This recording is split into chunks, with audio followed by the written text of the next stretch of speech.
목사님 간증을 들으면서 굉장히 책임감이 무거워졌습니다. 그 유명한 그 설교자가 그런 얘기를 했어요.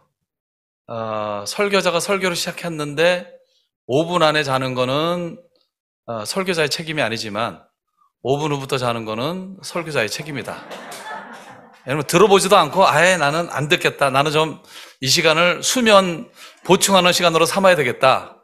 이건 5분 안에 이루어지는 일들이거든요. 근데 들으려고 애를 쓰는데도 들려지지 않을 때, 자장가로 들릴 때, 그건 5분 이후부터 자는 것은 이제 전적으로 설교자의 책임인데, 우리 이빌리 목사님이 5분 전에는 주무실 것 같지는 않고 한 10분 정도, 15분 정도 지나서 주무실 것 같은데, 예, 아주 책임감이 무겁습니다, 오늘. 예. 오늘 찬양팀 늘 참 은혜롭게 찬양 인도하시는데, 오늘 우리 전도사님 얼마나 열정적으로 찬양을 인도하는지 기타 줄이 끊어졌어요. 기타 줄이 저한테 튕길까봐 저는 굉장히 걱정을 했는데, 열정적으로 찬양하는, 뜨겁게 찬양하는 모습 보면 하나님 얼마나 기뻐하실까. 다윗이 생각났어요. 저러다가 또 바지 춤까지 또 흘러내리면 어떡할까 염려했는데, 예, 다행히 그런 일이 일어나지 않았습니다.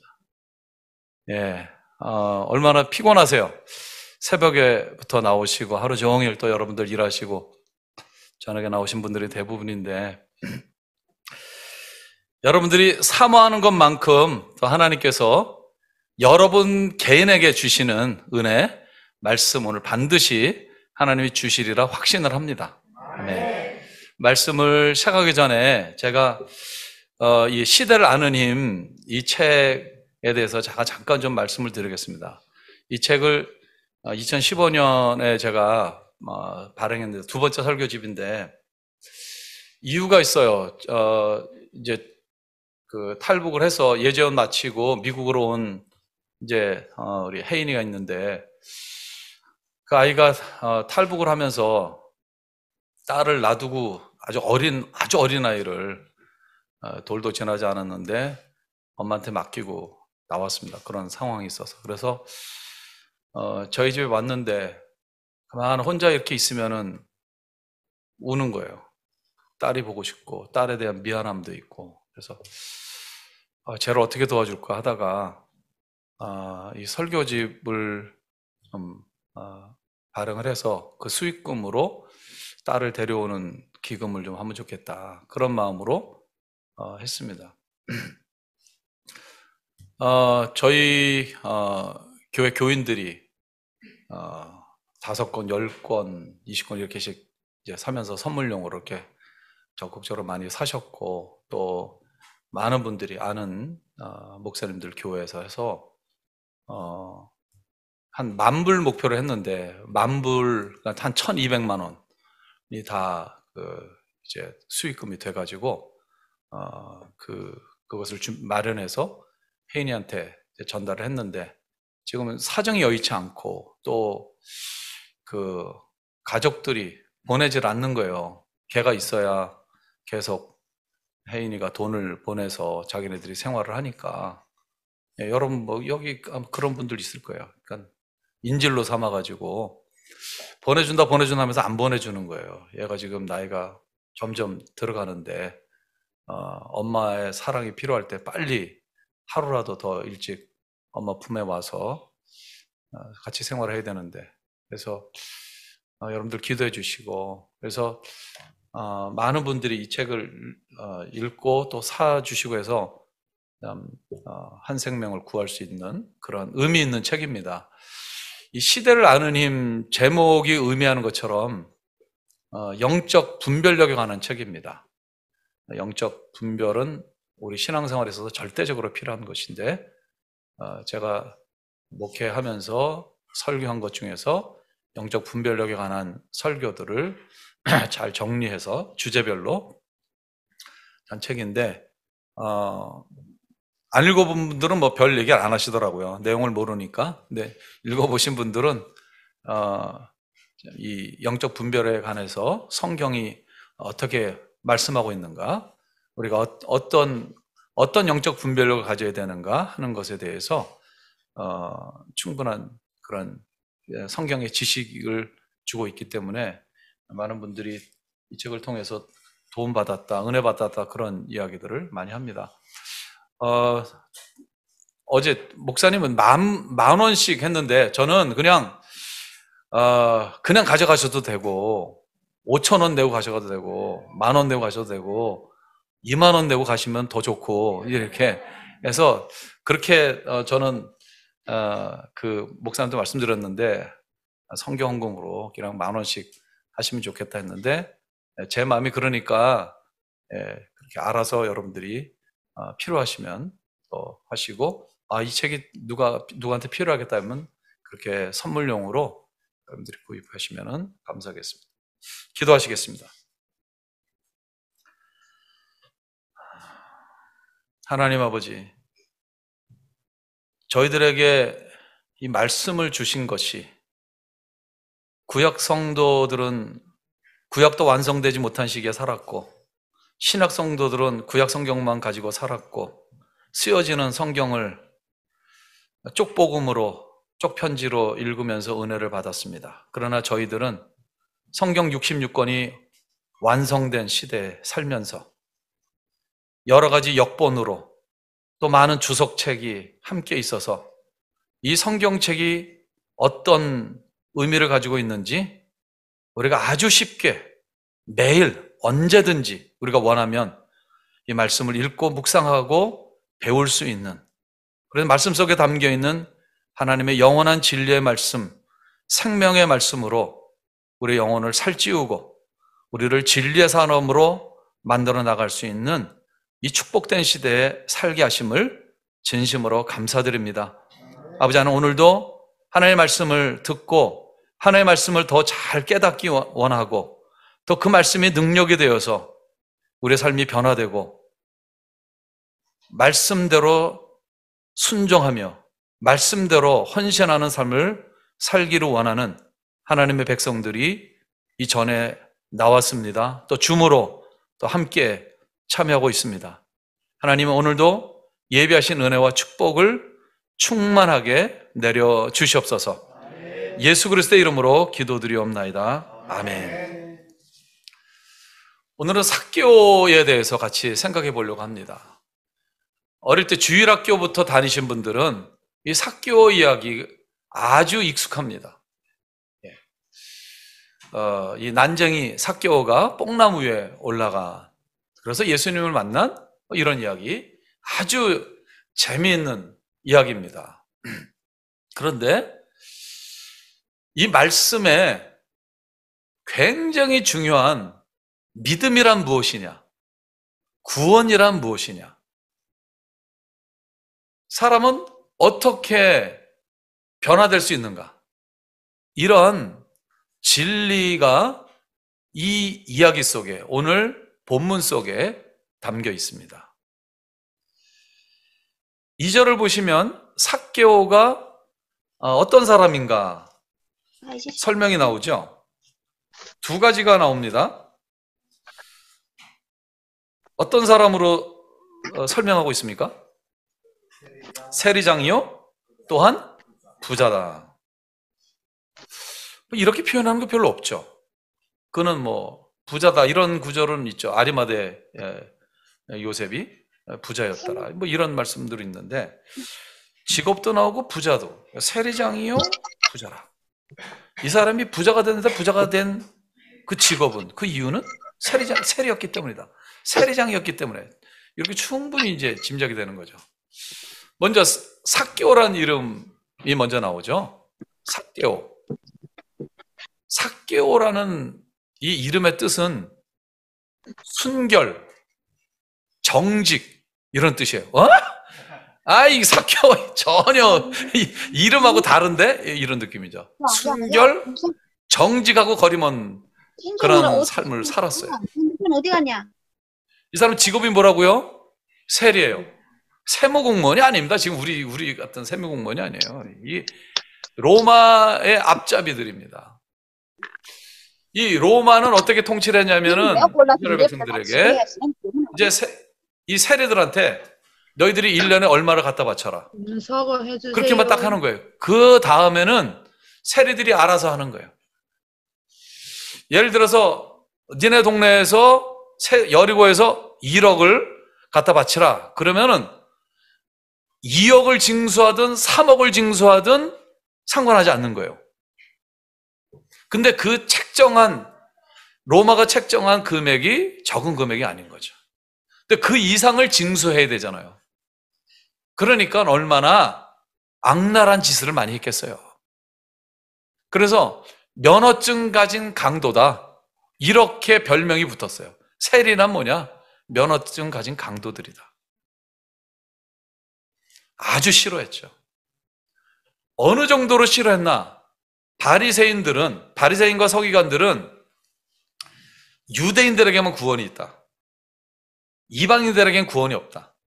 오직 아브라함의 후손인 유대인들에게만 구원이 있다. 그러나 유대인들 중에서도 구원 없는 자들이 있는데 그들이 바로 세리와 창기들이다. 세리와 창기들은 아브라함의 후손이지만, 아브라함의 자손이지만 구원이 없다. 이렇게 가르쳤어요. 이렇게 신학적으로 딱 정립을 해버렸어요. 그러니까 구원이 없는 자들이니까, 부정한 자들이니까 가까이 하지 마라. 멀리 하게 했어요. 그래서 세리와 같이 친구가 되는 것 꺼려 했어요. 세리와 같이 초청해서 또는 그 집에 가서 밥 먹는 거 꺼려 했어요. 복음서에 나오잖아요. 그죠? 예수님이 세리의 집에 들어서 식사 같이 하면 옆에서 수수수 대잖아요. 바리새인들이, 또 유대인들이. 아니, 저 죄인들과 함께 밥을 먹네? 그게 바리새인과 서기관들이 신학적으로 그렇게 아주 규정을 해놔서 그런 거예요. 그렇게 계속 가르쳤어요. 예, 삭개오는 그런 사람이었습니다. 그런데 세리들도 그런 사람인데 이 사람은 지금 뭐라고요? 세리장이에요. 여리고 성의 세무서장이에요. 최고 자리까지 올라가는 사람이에요. 얼마나 열심히 했겠어요? 얼마나 윗사람들한테 인정을 받았겠어요? 얼마나 악랄하고 얼마나 못된 사람이었는가? 철저하게 돈을 위해서, 자기 성공만을 위해서 살아온 사람이다. 이렇게 우리는 충분히 짐작할 수가 있습니다. 그런데 세리들에게 있어서 여리고는 가장 근무하고 싶은 곳, 1순위예요. 왜냐하면 여리고는 국경 도시여가지고 지나가는 사람들한테 관세를 매겼어요. 세수가 엄청납니다. 거기다가 향료에 토산품이 나오는 곳이었는데 향료는 세율을 굉장히 높게 붙였다고 해요. 그러니까 이거는 돈이 그냥 들어오는 돈방석에 앉는 거예요. 거기에 세리장이었으니까.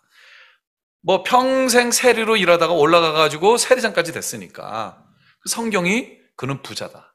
이건 엄청난 거부인 거죠.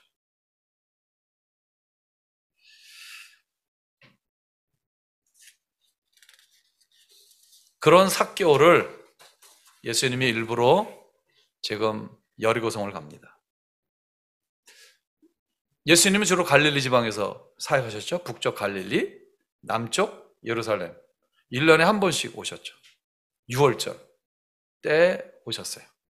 이번에도 지금 6월절 때 가는데 이때는 다른 때와 달리 마지막 6월절.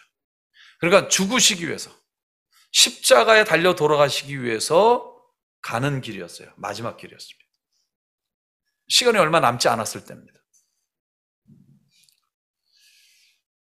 이 삭개오가 예수님을 만나서 구원을 받았죠. 근데 무엇을 해서 구원을 받았어요? 삭개오는 두 가지를 했어요. 하나는 뽕나무, 옛날에 뽕나무로 번역됐는데 지금 성경을 보니까 돌무화과나무로 되어 있죠. 그냥 제가 뽕나무로 이 입에 편하니까 그냥 저는 뽕나무로 하겠습니다. 그가 한 행동 하나, 뽕나무에 올라간 거예요. 두 번째는 예수님께 제가 제 재산의 절반을 가난한 사람들에게 나눠주겠습니다. 이 두 가지밖에 여기 기록되어 있지 않아요. 근데 이것이 구원과 밀접한 관계가 있다는 사실이죠. 첫 번째, 삭개오가 뽕나무에 올라간 행동. 이것은 우습게 여길 일이 아닌 것입니다. 그는 정말 예수님을 보기를 원했어요. 그런데 그는 키가 작았어요. 키가 작은데 상당히 작았던 것 같아요. 그냥 이렇게 발치해서 이렇게 볼 수 있을 거 아니에요. 근데 그렇게 해도 안 되는 굉장히 상당히 작은 키였던 것 같아요. 근데 그렇게 비집고 들어가서라도 갈 수 있는데 사람들이 세리와 창기가 옆에 오는 거를 혐오했어요. 삭개오의 옷이 내 옷에 닿는 것, 내 피부에 닿는 것, 두드러기 날 정도로 아주 싫어하는 거예요.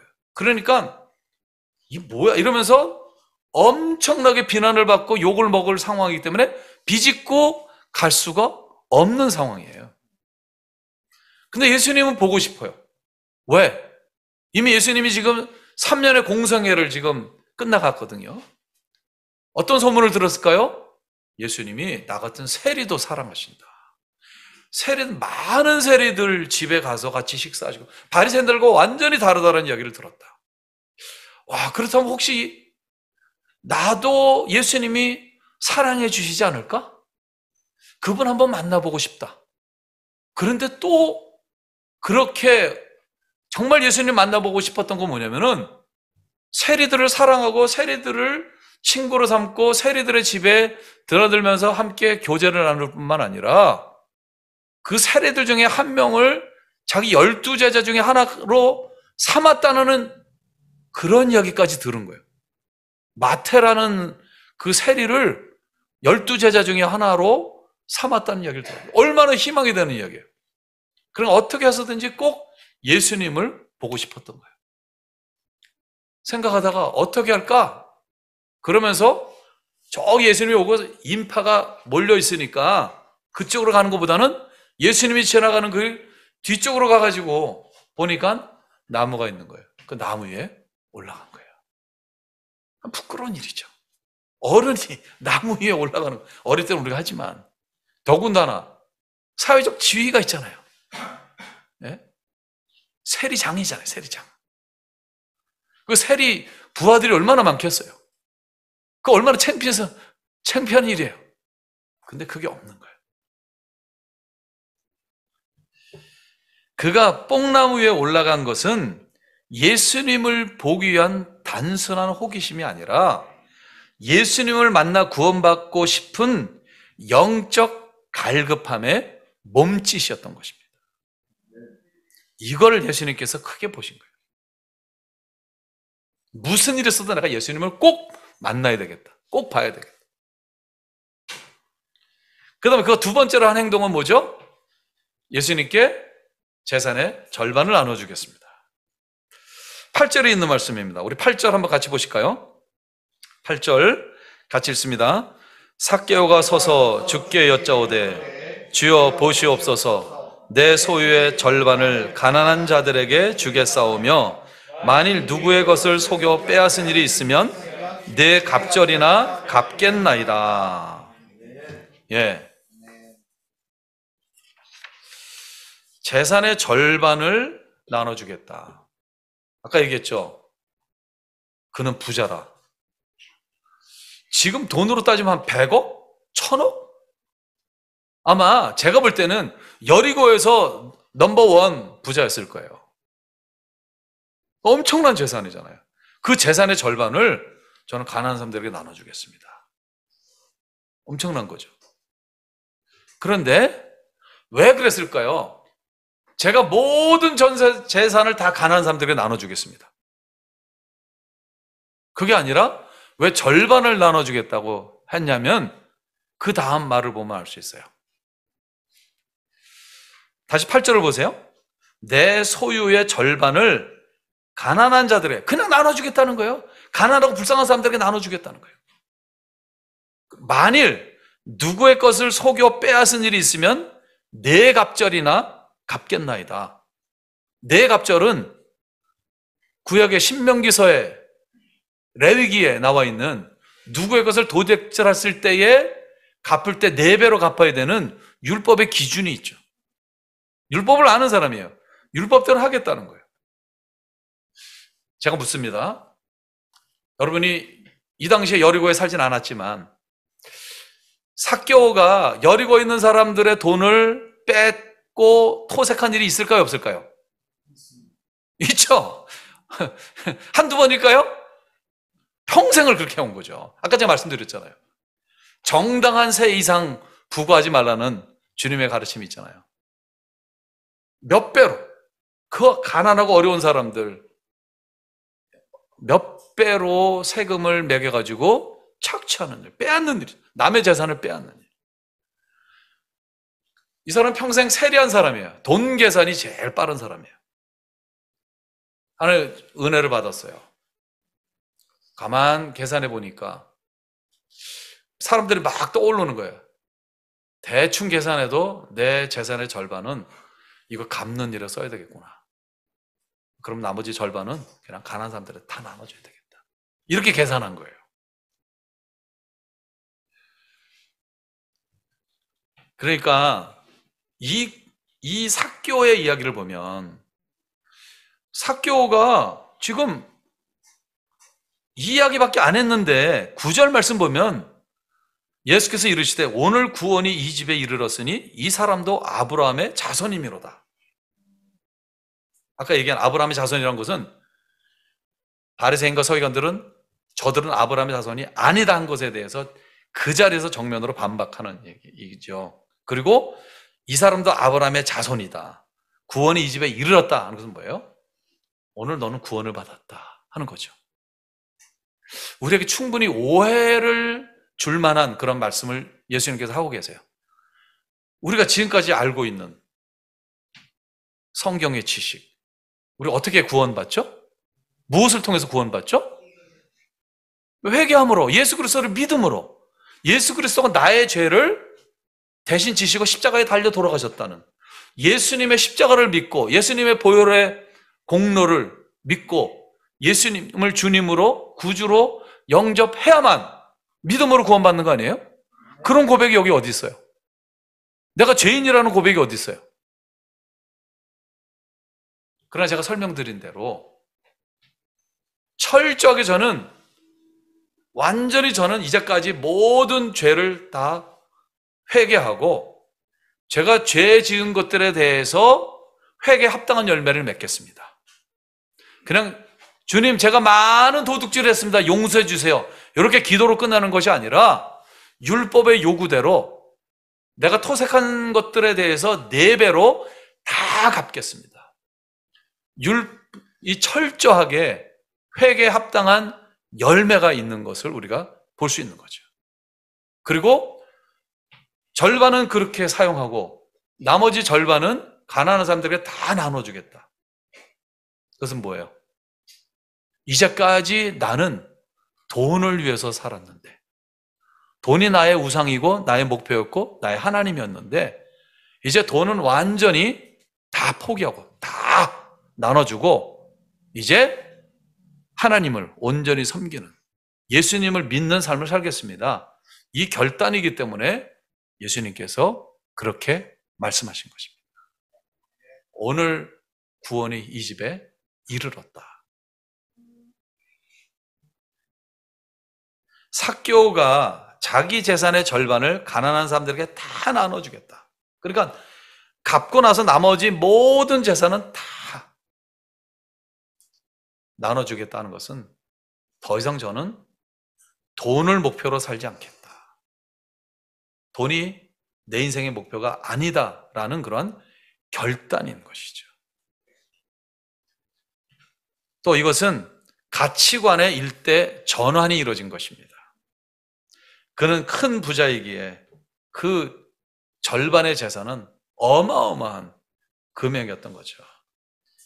그가 이 재산을 모으기 위해서 자신의 젊음과 일생을 바친 거예요. 정말 피 같은, 자기 분신 같은 재산인 것입니다. 근데 그것을 포기한다? 그게 쉽습니까? 어려운 일이죠. 그러니까 이 가치관, 우리 성경적인 가치관, 기독교적 가치관 얘기할 때 이 가치관의 피라미드를 얘기하잖아요. 여러 우리가 가치가 있어요. 내가 가장 중시하고 그 다음 중시하고 하는 가치관의 우선순위가 있어요. 가치관의 맨 꼭대기, 가치관의 피라미드 정점에 있었던 돈, 그것을 포기한다는 의미입니다. 그 자리에 하나님이 들어가고 예수님이 들어간다는 거죠. 예수 믿는다는 것은 뭐냐면요, 이 가치관이 바뀌는 것입니다. 어떤 사람은 성공, 내가 이름 석자를 한번 남겨야 되겠다. 내가 너무 사람들한테 무시당하고 그렇게 살았는데 내가 무슨 일에서 성공해야 되겠다. 성공이 인생의 목표인 사람이 있어요. 나도 한번 권력을 잡고 내가 뭐 국회의원이 되든지 장관이 되든지 뭐가 되든지 내가 권력을 잡고 한번 이 권력을 한번 휘둘러 봐야 되겠다. 그래서 평생 계속 선거에 떨어져도 또 도전하고 또 도전하는, 그래서 권력을 잡으려고 하는 사람들이 있어요. 모든 것을 희생하더라도 자기가 목표로 하는 그것을 이루려고 하는 그것이 뭐냐면 바로 그 사람의 가치관의 최고 꼭대기에 있는 것입니다.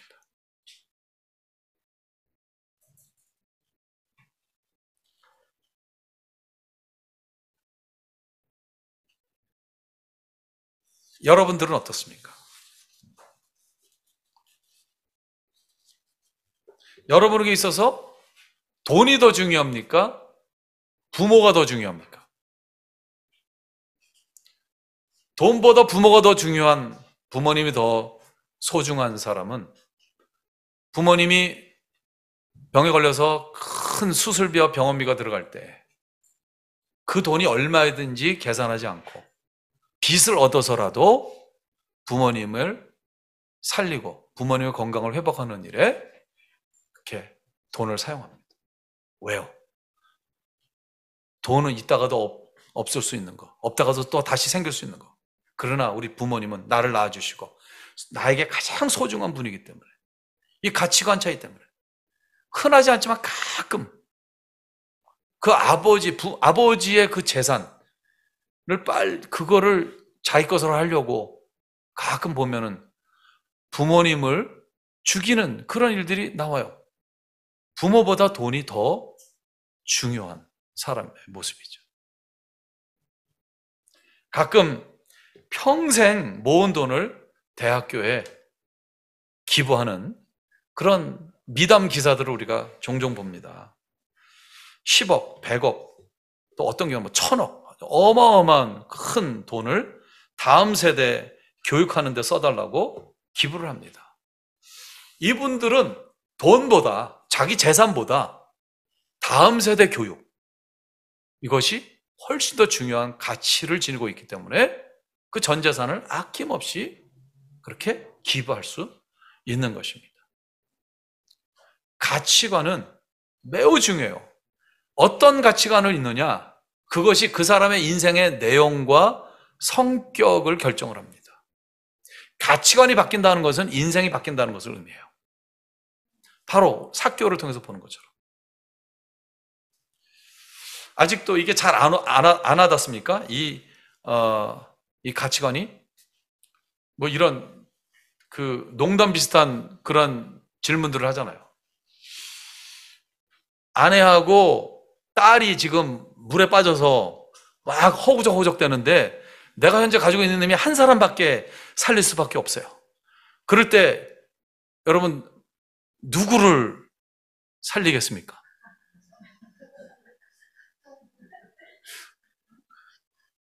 제가 누구 한번 물어볼까요?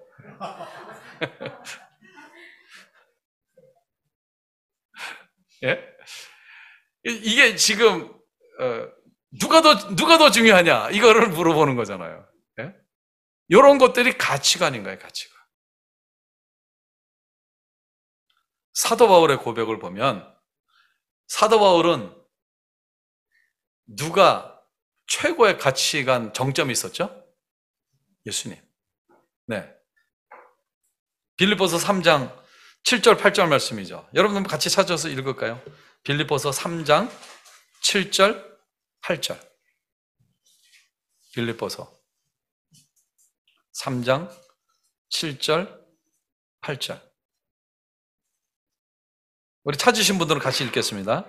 그러나 무엇이든지 내게 유익하던 것을 내가 그리스도를 위하여 다 해로 여길 뿐더러 또한 모든 것을 해로 여김은 내 주 그리스도 예수를 아는 지식이 가장 고상하기 때문이라. 내가 그를 위하여 모든 것을 잃어버리고 배설물로 여김은 그리스도를 얻고. 아멘. 우리 사도 바울 너무 잘 알잖아요. 우리가 존경하잖아요. 지금 그전에는 그렇지 않았는데 이제는 예수 그리스도를 아는 지식, 예수 그리스도, 그분이 내 가치관의 최고 정점에 있다라고 고백하는 거예요. 이 고백하기 전에, 다메섹 도상에서 예수님을 만나기 전에 사도 바울에게 있어서 예수는 어떤 존재였습니까? 이단의 괴수, 하나님을 대적하는 자.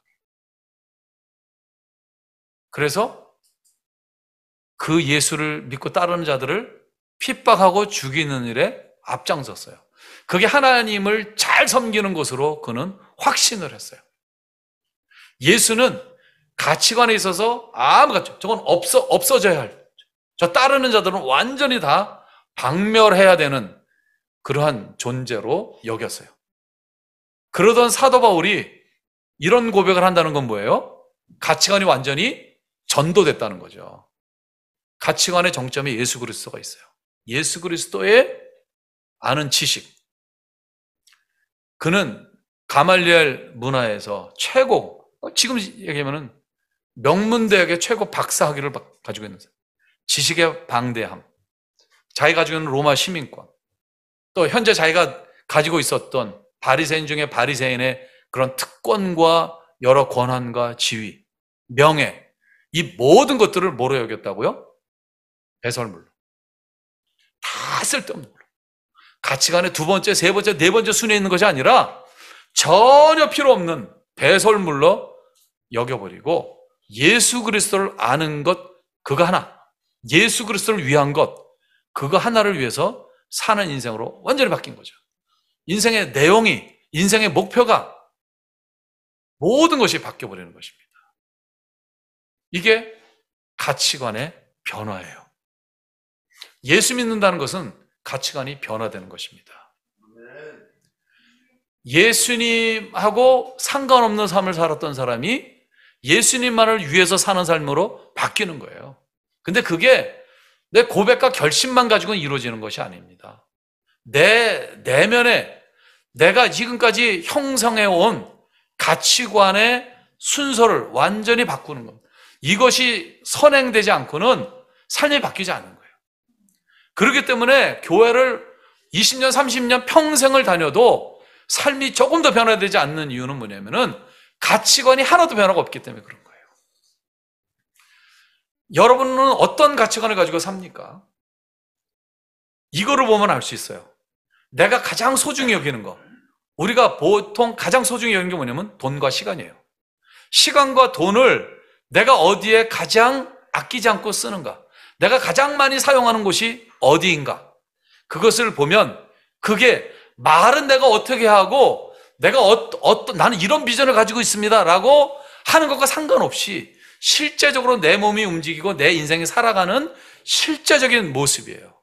내가 무엇을 가장 중요하게 여기면서 살아가는지, 가장 많이 사용하고 있는 것, 그것이 내 가치관의 가장 최우선 순위에 있는 것들입니다.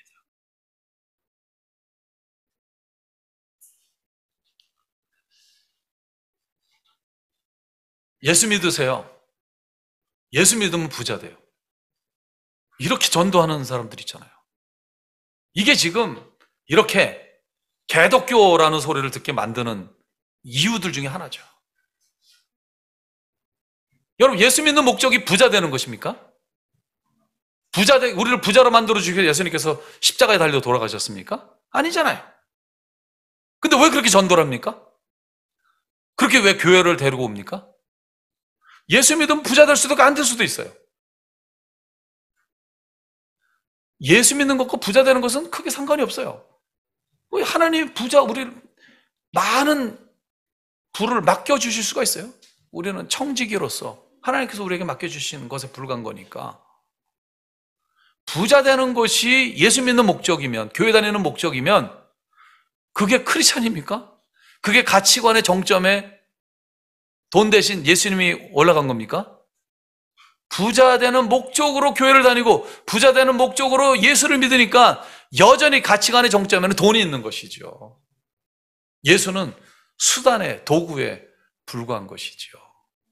그건 예수 믿는 게 아닙니다. 제가 오늘 이 설교를 하는 것은 뭐냐면은 우리 많은 탈북 형제 자매들이 있는데 이 탈북 형제 자매들이 어려운 게 뭐냐면 주체사상이에요. 수령님 또는 주체사상 속에서 내가 내 인생의 주체다. 내가 내 인생의 주인이다.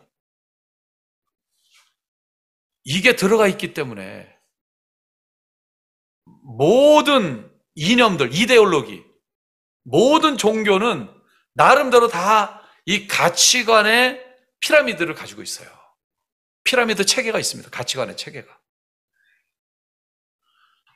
내가 태어나면서부터 계속 그 교육을 받았기 때문에 주체사상의 물을 빼는 것이 쉽지 않습니다. 수령님에 대한 이거 깨는 게, 이거 없애는 게 너무너무 어려워요. 그렇기 때문에 여러분들이, 우리 북한에서 온 형제 자매들은 오늘 이 말씀을 심각하게 생각하셔야 돼요. 내가 정말 내 인생에서 가장 중요하다고 생각하는 게 무엇인가? 정말 예수인가? 예수가 돼야 돼요. 그거 외에는 두 번째 가도 안 돼요. 그건 예수 믿는 게 아니에요.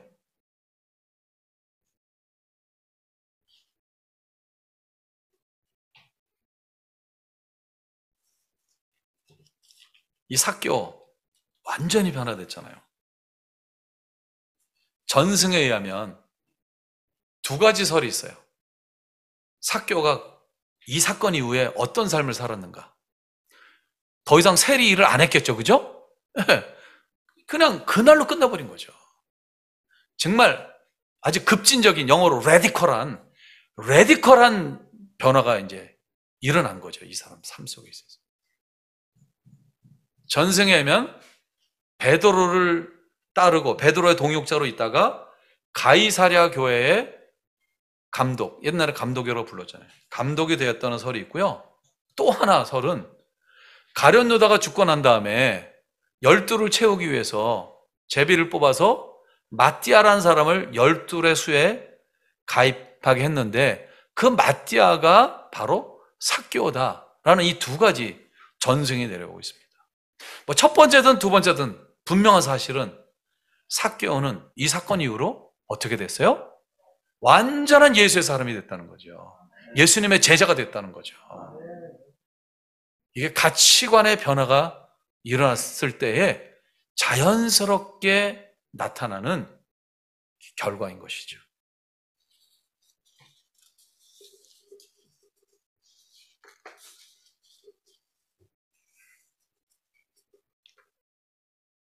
또 하나 살펴볼 것은 10절 말씀이에요. 10절. 그 예수님께서 이렇게 말씀하시잖아요. 인자가 온 것은 잃어버린 자를 찾아 구원하려 함이니라. 바로 앞에 9절에서 이제 삭개오의 구원을 선포하시면서 말씀하시는 거죠. 예수께서 이르시되 오늘 구원이 이 집에 이르렀으니 이 사람도 아브라함의 자손이미로다. 인자가 온 것은 잃어버린 자를 찾아 구원하려 함이니라. 잃어버린 영혼들을 찾아서 구원하기 위한 것. 예수님이 오신 목적이죠. 예수님이 죽으신 목적이죠. 예수님의 십자가의 목적이죠. 삭개오에 대한 예수님의 행동을 유심히 살펴보면 잃어버린 한 영혼을 찾기 위해 애쓰시는 예수님의 마음을 볼 수가 있습니다. 예수님은 뽕나무 아래 이르자 멈춰 서서 삭개오야 이렇게 얘기합니다.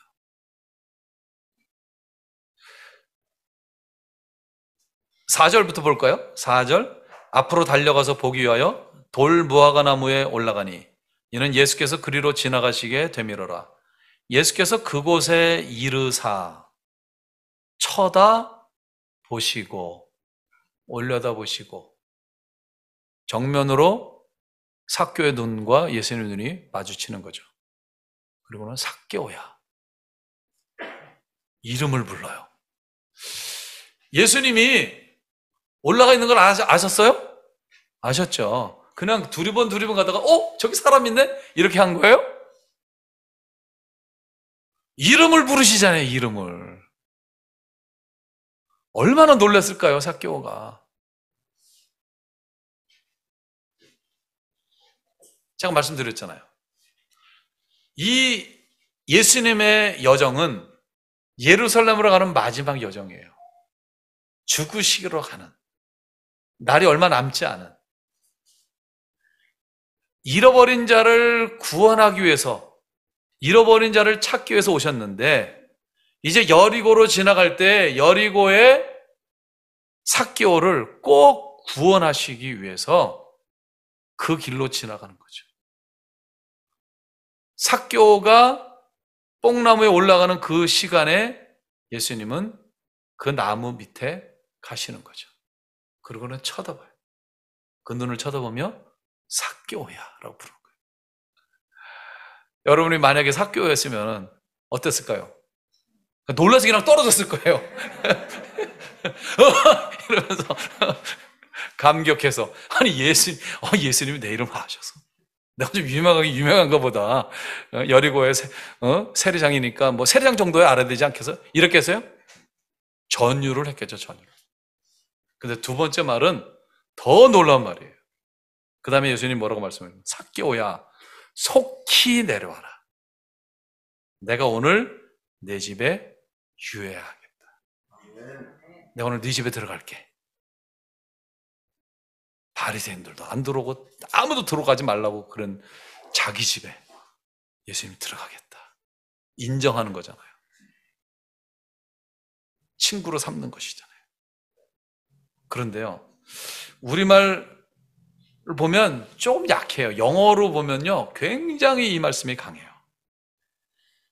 내가 오늘 내 집에 유하여 하겠다. 이거를 must라는 조동사를 사용해요. I must stay at your house. I must stay at your house. 반드시 내가 오늘 네 집에 들어갈 거야. 오늘 나는 꼭 내 집에 들어가야 돼. 이렇게 예수님이 말씀하신 거예요.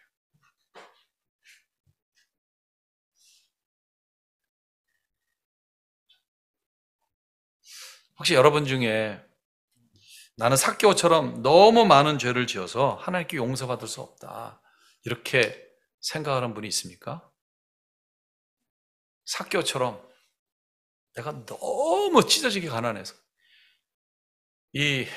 정말 돈이 없어서 너무나 많은 수모도 당했고 너무 고생도 많이 했고 인간 이해 대접도 받았고 학교를 더 이상 다니지 못하고 중간에 학교를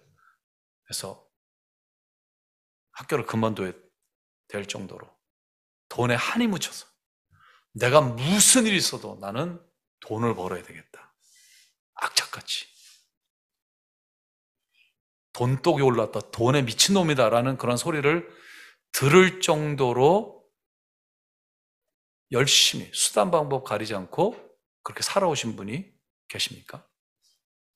아니면 명예를 위해서, 성공을 위해서 내가 무슨 일이 있어 나는 성공해야 되겠다, 이렇게 달려오셨습니까?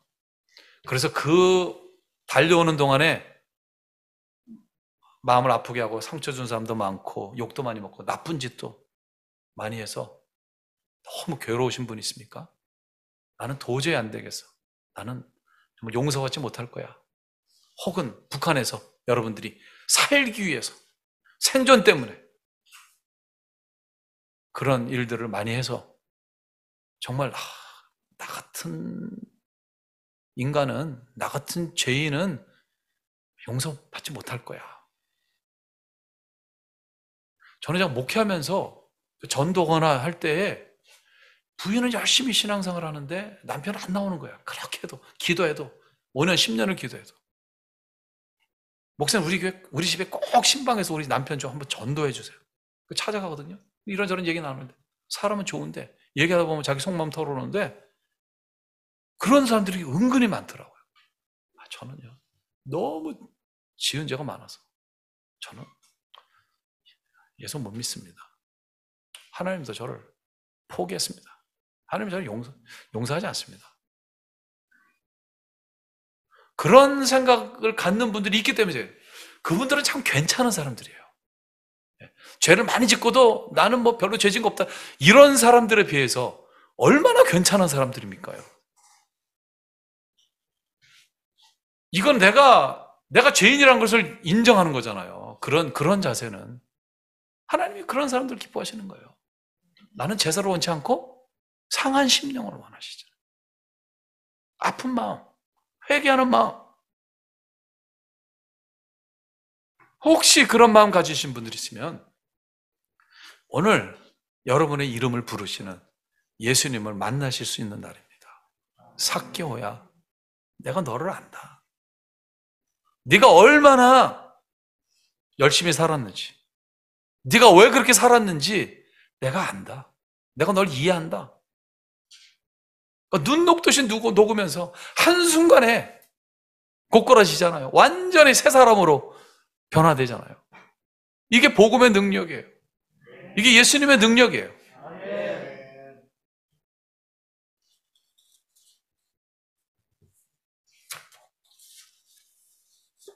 이제 말씀을 맺겠습니다. 오늘 가치관에 대해서 말씀을 드렸어요. 예수 믿는다는 것은 가치관이 바뀌는 것이다. 예수님을 위해서 나의 일생을 바칠 수 있고, 나의 젊음을 바칠 수 있고, 나의 전 재산을 바칠 수 있고, 나의 목숨까지도 바칠 수 있습니다. 이게 가치관의 정점에 있는 사람의 모습이에요. 근데 그 결심, 그 결단할 때 두려워요. 내가 이제까지 붙들고 산 그거를 내려놓는 것, 내 목숨을 포기하는 것 같고 내 인생을 포기하는 것 같은 거예요. 근데 그렇지 않아요. 저도 완전히 하나님 앞에 이 길을 가려고 헌신할 때, 뭐 심각하게는 아니지만 잠깐 저도 좀 갈등이 오더라고요. 그건 뭐 당연한 거예요. 우리 육신을 입고 있기 때문에 당연합니다. 근데 돌아놓고 보니까 하나님이 저를 불러주신 것이, 저에게 이 사명을 주신 것, 이 소명을 주신 것이, 저를 사용해 주시는 것이, 이 길을 들어서서 지금까지 왔을 때 얼마나 많은 하나님의 축복과 은혜를 내가 받으면서 누리면서 살아왔는지. 만약에 하나님 나를 부르지 않으셨다면, 그때 내가 하나님 앞에 헌신하고 결단하지 않았다면 얼마나 참 이것은 손해보는 일인가, 이런 생각이 들어요. 가치관의 정점에 예수님을 놓고 모든 것을 내려놓는 것은 내 인생을 포기하는 것이 아닙니다. 더 이상 재미없는 인생을 사는 것이 아닙니다. 진짜 인생을 사는 거예요. 정말 다이내믹한 삶을 사는 거예요. 매일매일 기대가 되고, 내일이 기대되고, 내년이 기대되는 정말 기가 막힌 풍성한 인생을 사는 것입니다. 내가 가치관의 정점에 예수님을 올려놓는다고 다 주의 종이 되는 것 아닙니다. 선교사가 되는 것 아니에요. 내가 여전히 내 직업을 가지고 살면서, 내가 여전히 내가 현재 하고 있는 일을 하면서 얼마든지 가치관의 정점에 예수님을 놓고 살 수가 있는 것입니다.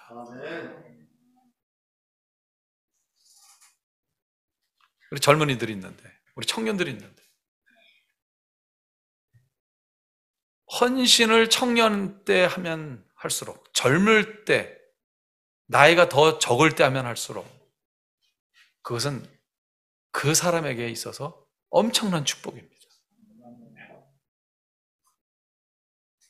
하나님 청년들을 부르세요. 일반 역사도 그렇지만 하나님의 역사도 보면 젊은 나이에 청소년, 청년 때 하나님이 부르시고 소명을 주시고, 그 소명 따라 잘 준비하고 소명 따라 살아가는 사람들이 하나님 앞에 귀하게, 크게 쓰임받는 것을 우리는 경험을 통해 알 수가 있습니다. 성경을 통해서 우리가 알 수가 있습니다. 오늘 좀 그렇게 기도하면 좋겠어요. 오늘 여러분들 그런 밤이 되면 좋겠어요. 삭개오가 완전히 바뀌는,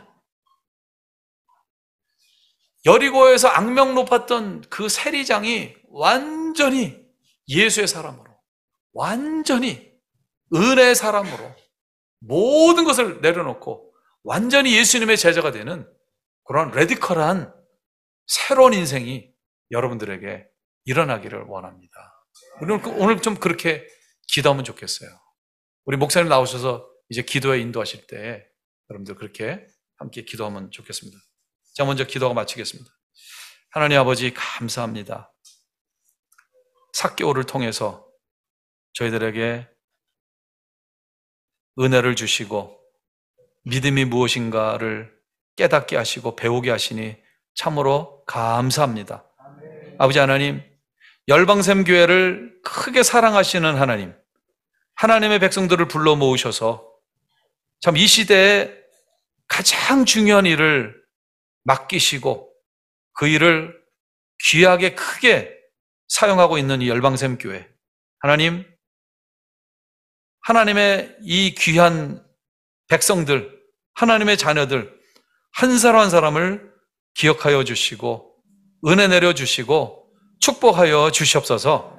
특별히 하나님, 아직까지 인격적으로 주님을 만나지 못했고 진정한 내 인생의 가치관의 정점에 예수님이 자리 잡고 있지 않은 형제 자매들을 주님께서 불러주시옵소서. 삭개오야 불렀던 것처럼 그 형제를, 그 자매님을 주님께서 불러주시고 오늘 큰 은혜를 내려주시기를 간절히 소원합니다. 예수 그리스도의 이름으로 기도드리옵나이다. 아멘.